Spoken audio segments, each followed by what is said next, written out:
Hello दोस्तों, स्वागत है आपका इस नए चैनल राधे कृष्ण क्लासेस में। आज हम देखने वाले हैं क्लास 12 चैप्टर 7 प्रत्यावर्त धारा।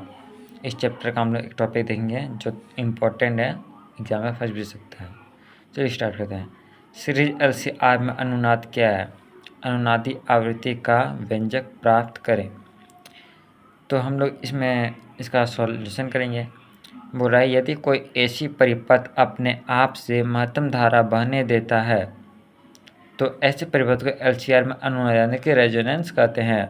क्या बोला? यदि कोई ऐसी परिपथ अपने आप से महत्तम धारा बहने देता है तो ऐसे परिपथ को LCR में अनुनाद कहते हैं। फिर आते हैं, यह तभी संभव है जब जो होता है हमारा XL और बराबर हो XC के। XL क्या होता है? हमारा प्रेरकत्व होता है। हमने LCR सीरीज में पढ़ा था ना, XL और XC XR ये सब। तो XL हमारा प्रेरकत्व है और XC हमारा संधारित्र है। तो हम मान लेते हैं, इसलिए I बराबर में E/Z ये हमारा एक फॉर्मूला होता है जिसमें हम E को E रखते हैं और Z को हम कन्वर्ट कर देते हैं एक फार्मूले में जो हम लोग सीरीज LCR में पढ़ा था। Z का मान होता है प्रतिबाधा, हम लोग पढ़े थे ना Z में। Z बराबर ये √R² प्लस में XL माइनस XC का होल स्क्वायर। ये हम लोग प्रतिबाधा पढ़े थे सीरीज LCR में। तो I को महत्तम होने के लिए XL बराबर होना चाहिए XC के। XL का फॉर्मूला हम लोग जानते हैं कि ω/L होता है और XC का 1/ωc होता है। इतना हम लोग जानते हैं। आते हैं ओमेगा। अब इसमें देखो, तुम लोग सोच रहे हो कि सर ये √अंडर कहाँ से आया और ये हमारा L कहाँ गया।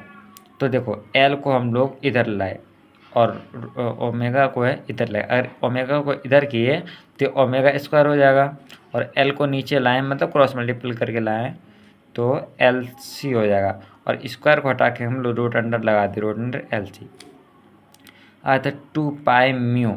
ओमेगा का मान होता है 2πμ0 बराबर में इसका हम लोग ये लाए 1/√L/C। μ0 बराबर 1/2π को इधर लाएँ क्रॉस मल्टीपल करके √L/C।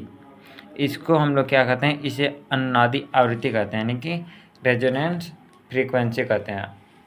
हम थोड़ा सा आगे देखते हैं, छोटा सा है बोले ना, इससे अनुनादी आवृत्ति यानी कि रेजोनेंस फ्रीक्वेंसी कहते हैं। इसका यूज क्या है? इसका यूज रेडियो में, टेलीविज़न में, टेलीफोन ETC को ट्यून करने में होता है। इसका उपयोग क्या होता है? रेडियो, टेलीविज़न, टेलीफोन ETC को ट्यून करने में। उम्मीद होगा कि आप लोगों को ये वीडियो आसानी से समझ में आ गया होगा अच्छे तरीके से। अगर ये वीडियो आपको पसंद आया तो इस चैनल को लाइक कीजिएगा, सब्सक्राइब कीजिएगा और शेयर भी कीजिएगा। धन्यवाद।